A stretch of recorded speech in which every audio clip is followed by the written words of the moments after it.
Hello, I'm Jason Stanton. I serve First Lutheran in Onalaska as senior pastor, and this is my morning musing for Monday, October 12th. I was coming across an article that I was reading in the New York Times recently, and it tickled me, and I've been thinking about it ever since. I talk often with confirmands, and I have this deep belief personally as I parent children, as I teach kids, that all of us have different gifts. And sometimes what seems like just maybe even a liability actually turns out to be something that really benefits the world or benefits ourselves in some ways. And so I'm just going to read you a couple paragraphs here. Researchers in Iceland have identified a new mutant superpower, but that genetic trait probably won't be granting anyone admission to the X-Men.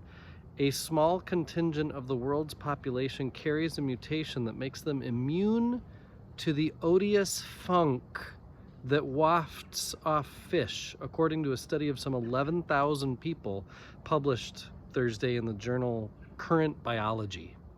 The trait is rare, but potent. When faced with a synthetic odor that would put many people off their lunch, some test subjects smelled the pleasant aroma of caramel, potato, or rose. The vast majority of people aren't so lucky. Nearly 98% of Icelanders, the research said, are probably as put off by the scent as you would expect. The mutation is thought to be even more rare in populations in other countries.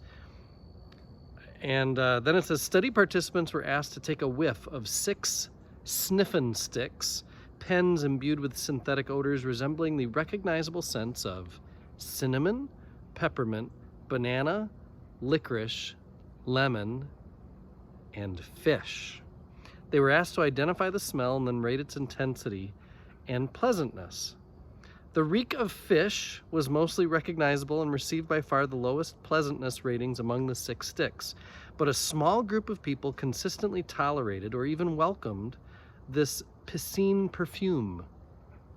Those born with a genetic mutation that incapacitated a gene called TAAR5. And then they go into all the science behind, why TAAR5, its absence or its mutation makes it so that people can't smell the stink of fish. I just think it's amazing when I think of how differently we're gifted, even in my own household, the ways my wife sees the world and how different that is from the ways I see the world, the ways that each of my children behave, give them the exact same circumstance, and one does a completely different thing than the other.